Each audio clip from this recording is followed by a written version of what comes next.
Fala nação tricolor. Vamos conferir mais novidades do São Paulo Futebol Clube. Se você é novo por aqui, se inscreva no canal e fique por dentro de todas as nossas novidades tricolores. Coisa boa acompanhar a Copa do Brasil sem sofrimento, sem aquela palpitação, aquele nervosismo. Aí você vê um clássico paulista, o São Paulo com mais de 54 mil pessoas no Morumbi, aplica 1-0 no Palmeiras, o Caleri e o Luciano saem machucados. O Dorival falou que tem que benzer o povo por lá, não é mesmo? Aí o Flamengo de virada bate o ótimo time do Atlético Paranaense e o América, como quem não quer nada, 1-0 sobre o Corinthians. Então, Copa do Brasil, começamos com o clássico paulista. Eu quero saber depois a sua reação, se foi de felicidade, mais ou menos, tristeza. Antes, 1-0 São Paulo. Nós entendemos que é mau para o sistema o Palmeiras ganhar 2 anos seguidos. Ano passado, vocês sabem muito bem que nós fomos retirados da Copa do Brasil.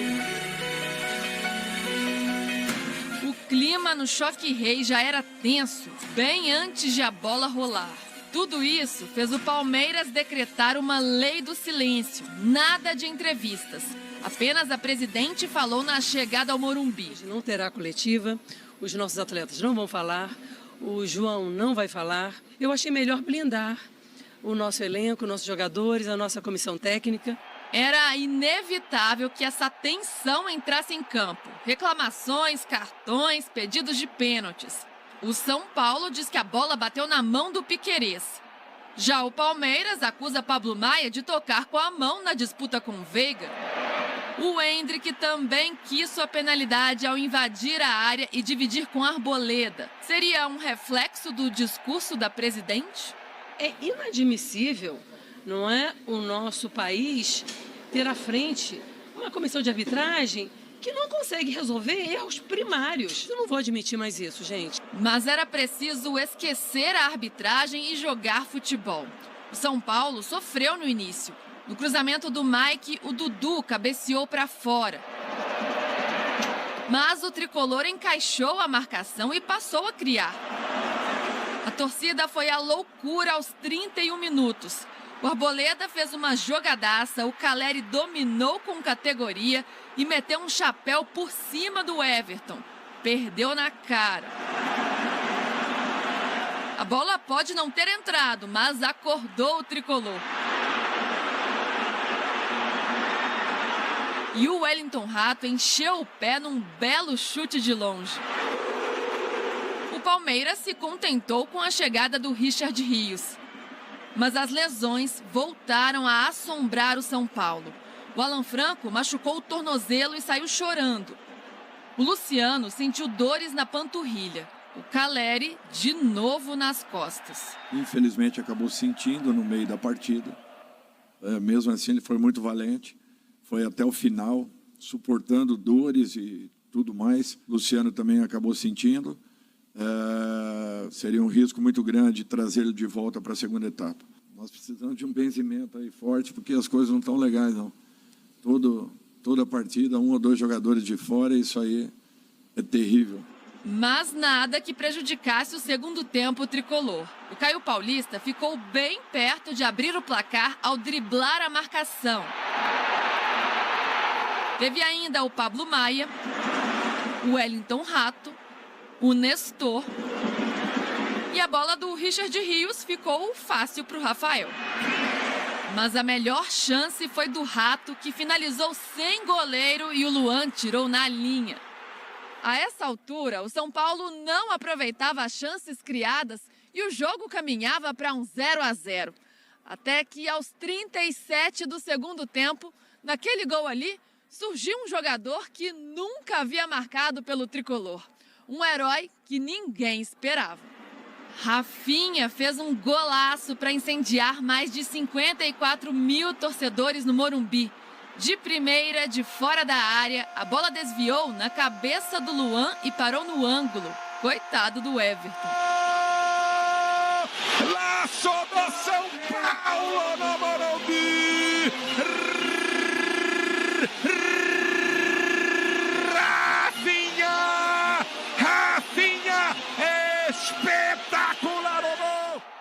sou muito de fazer gol, não, né? Gol meu é igual esses comentam que passa de anos e longo tempo aí.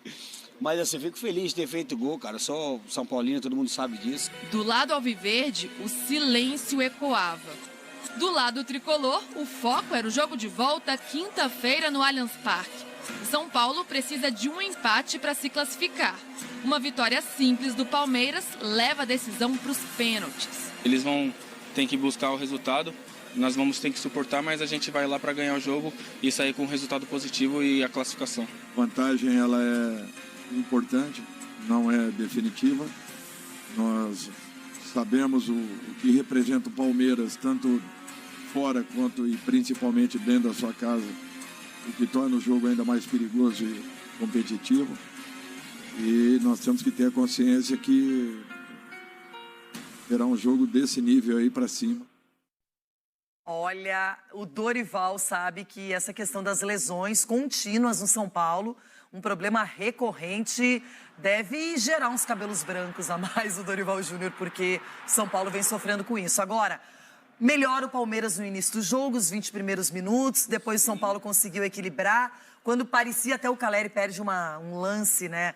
Aí dá até sai do Everton, perde o gol. A partir dali, o São Paulo começou a dominar o jogo. Só que quando o Caleri e o Luciano saem da partida machucados também, poderia ser ruim. Acabou que o São Paulo no segundo tempo melhorou e bem.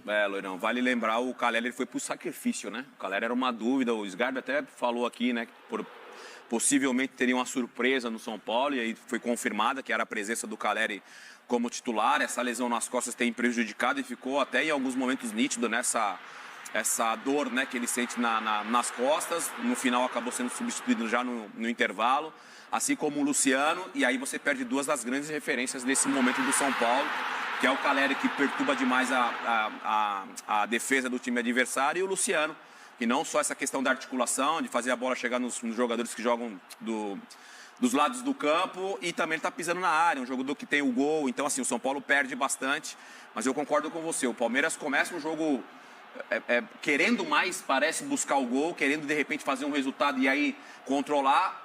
Esse resultado não vem, o São Paulo começa a ganhar um pouco mais de confiança. O São Paulo não fez um jogo brilhante, né? Não ficou muito distante tecnicamente do Palmeiras, mas conquista um resultado que dá um pouco mais de tranquilidade e confiança para o jogo no Allianz Parque. Bom, esse confronto tem sido marcado por duelos muito parecidos. Por exemplo, no Morumbi, São Paulo até leva a melhor, aí depois no Allianz Parque nem sempre acontece. Lembrando que na Copa do Brasil do ano passado, o Palmeiras ganhou por 2-1 a partida de volta, mas nos pênaltis foi eliminado pelo São Paulo. E agora a gente vê um resultado desfavorável, 1-0, mas o Palmeiras sem o Abel Ferreira, sem o Zé Rafael, que é o sustentáculo do meio-campo, que dá liberdade para os outros jogadores. O Veiga muito bem marcado. O Rony é uma ausência que você não substitui hoje com facilidade. E mesmo gostando do elenco do Palmeiras, e acho que ele é bem completo, apesar dos jovens, sem tanta experiência como outros, mas o Palmeiras é um time que ontem começou bem e depois deixou o São Paulo dominar a partida. Porque eu acho que sentiu, Loirão, porque eu acho que sentiu esse crescimento do São Paulo dentro da partida, e aí você entra você automaticamente já pensa no regulamento. Poxa, tem um jogo de volta, não vamos ficar se expondo não, porque a gente vai com um resultado elástico para jogar em casa, fica mais difícil, tem que se esforçar mais para reverter e conquistar a passagem. Então, assim, num contexto geral, o São Paulo poderia ter marcado mais gols. O Caio Paulista, por exemplo, no segundo tempo também fez uma belíssima jogada individual, acabou isolando a bola, então teve alguns detalhezinhos do São Paulo. Se tivesse caprichado um pouquinho mais, poderia ter pelo menos feito mais um gol. Eu acho esse São Paulo do Dorival mais encorpado do que o São Paulo do ano passado, com o Rogério Ceni. Só que tem um detalhe, o Palmeiras é um time que quando joga na sua casa, no Allianz Parque, geralmente ele tem muita força, vai mais concentrado. Mas, por exemplo, a gente viu que o Rafinha não marcava um gol há 4 anos, fez um gol contra. Agora contra o Cruzeiro, mas esse não vale, né? Esse a gente deixa de fora. E ontem ele fez um golaço, desviou ainda no Luan, no zagueiro Luan, e o Rafinha estava todo feliz por definir a partida. E você comentava ao longo da semana que ele é um jogador que vem tendo regularidade no São Paulo. Boa. Falamos ontem, na hora que mostramos uma prévia, né? O Rafinha não é um jogador mais que dá aquela intensidade na lateral, Loirão, de estar toda hora chegando na linha de fundo, até por uma questão da idade, é a experiência também, então já conhece ali os atalhos da posição, então ele vai na boa. Você vê que é um jogador muito regular. E é o mesmo jogador, por exemplo, com o Rogério Ceni, né? Então a gente pensa assim, cada um, obviamente, cada treinador tem a sua ideia e acredita num sistema tático. O Rogério Ceni falava que na linha de 4 o Rafinha funcionava e funcionava bem. Já na linha de 3, para dar essa intensidade na lateral, ele não conseguia, então ele jogou pouco com o Rogério Ceni. Porque o Rogério Ceni usava muito essa questão de 3 zagueiros, né? E aí acabou jogando pouco com o Rogério Ceni, agora com o Dorival não. O Dorival chega, provavelmente deve ter tido uma conversa, dá a faixa de capitão, dá moral pro Rafinha, e hoje é um jogador muito regular, fazendo uma boa temporada com o Dorival. Bom, agora uma pergunta, um lance reclamado pelo Palmeiras de uma possível penalidade, uma bola que pega no braço aqui no Pablo Maia, um lance de disputa com o Veiga. Sim. E para você, deveria ter sido marcado pênalti ou não? Não, Loirão, não. Eu não achei que foi pênalti. A bola toca no braço. O Pablo, ele tá tirando já praticamente. Ele faz o movimento da cabeça. O braço já tá abaixando quando a bola toca no braço dele. Ontem, vendo um resumão, né, do que aconteceu no jogo, foi quase unânime a participação da arbitragem. Depois de tanta pressão, a arbitragem praticamente passou ilesa nesse confronto. O Braulio da Silva Machado, na minha opinião, fez um bom jogo, sim. Tem que elogiar, porque se critica tanto. Mas tem um detalhe, nesse lance específico do Pablo Maia, eu vejo uma disputa de bola e não um bloqueio. Ele não tem uma ação antinatural de bloqueio, ele está disputando a bola. Então, ali o braço está num movimento, na minha opinião, natural. Isso, então, por isso eu também não marcaria essa penalidade. Agora, a gente vê que o Palmeiras é um time apontado como favorito em todas as competições. O ano passado perdeu de 1-0 no Morumbi, reverteu em casa e acabou sendo eliminado nas penalidades. E um lance também polêmico de arbitragem, muito lembrado, que acho que será lembrado por muitos anos, não é? Agora, a gente está mostrando aqui, ó, o Palmeiras e o VAR. Aí, ó. Daiane Muniz, aí uma bolinha de vôlei ali. Então, assim, eu acho que... Nesse caso, eu não estou com o Palmeiras na reclamação com a arbitragem. Você teve a leitura aí do movimento natural, eu acho que é uma disputa, não tem nada de mais nesse lance. Volto a falar aqui, até sendo repetitivo, né? Um resumo geral do que aconteceu pós-jogo, discussões da partida. Praticamente foi unânime esse lance, né? Todo mundo falando, não, lance natural, movimento natural, ele já está tirando o braço e tal. Eu acho que nesse caso específico, desse clássico específico, a gente tem que deixar passar em branco a atuação da arbitragem. Pelo menos acho que é a nossa opinião, né, Loirão? Muito bem. Falar sobre, primeiro, o São Paulo, mandante que sai com a vantagem neste confronto. Edu, com Dorival, sem Dorival, a gente já sabe que o São Paulo tem sido uma pedra do sapato do Palmeiras. Mas agora com Dorival muito mais consistente e mais uma vez conseguindo bater o Alviverde. É isso, Mari. Tudo bem contigo? Grande abraço ao Marra, a Natália, o fã de esportes. Estou aqui já na porta do CT, porque já está tendo treino. Já teve reapresentação às 10h30 da manhã, já está rolando um treino. Afinal de contas, domingo tem o Bragantino, pelo Campeonato Brasileiro. E aí eu vou trazer péssimas notícias para o torcedor do São Paulo. E na quinta que vem tem o jogo da volta. A vantagem construída com o gol do Rafinha para 54.593 torcedores, o quarto maior público do ano no Morumbi, é a mesma do ano passado, Mari. Nas oitavas, São Paulo fez 1-0 no Morumbi, perdeu de 2-1 no Allianz e classificou nos pênaltis, um jogo que teve muita confusão e muita polêmica de arbitragem. Rafael Veiga perdeu um pênalti quando estava 2-0, que podia definir a classificação do Palmeiras. Então é a mesma vantagem. Resta saber como o São Paulo vai se comportar quinta-feira da semana que vem na casa do adversário. Agora, Mari, nem tudo é alegria aqui pelos lados do CT, porque tem muita gente machucada. Lá vem o Edu com esse assunto de jogadores machucados do São Paulo. Mas é a verdade. Caleri jogou 45 minutos, levou uma pancada no mesmo local. Ele até foi surpresa ontem. Teve uma fisgada, segundo o Dorival Júnior, nessa pancada. Já tinha pedido substituição na metade do primeiro tempo, mas foi até o final. Esse já está fora do jogo de domingo. E agora a dúvida é se recupera para quinta-feira que vem. Luciano, substituído também no intervalo. Panturrilha, também é outro que não vai a Bragança Paulista. Talvez para quinta-feira que vem tenha condições de recuperação. Além disso, Alan Franco teve um entorse de tornozelo no segundo tempo. Como o Beraldo ainda vai demorar de 1 a 2 semanas, o técnico Dorival Júnior perde o Alan Franco para domingo e aí vamos ver para quinta-feira da semana que vem. E tem também problemas com outros jogadores, os que estão desgastados. Por exemplo, Arboleda, Rafinha, jogadores que têm que ser poupados. O Arboleda até por questão que não há zagueiros para o jogo contra o Palmeiras. Por enquanto só tem ele e o Diego Costa. Então talvez não seja o caso de arriscá-lo em Bragança Paulista. Tudo isso num balaio, o São Paulo vai ter pelo menos a reestreia de Alexandre Pato como relacionado. Ele vai domingo a Bragança Paulista para o jogo contra o Bragantino. Ainda sobre ontem, Dorival Júnior vai falar sobre a vitória, Rafinha vai falar sobre seu primeiro gol com a camisa do São Paulo, tinha feito um contra o Cruzeiro, agora fez um a favor. E Dorival vai elogiar Rafinha, a gente acompanha esses personagens do São Paulo de ontem à noite no Morumbi.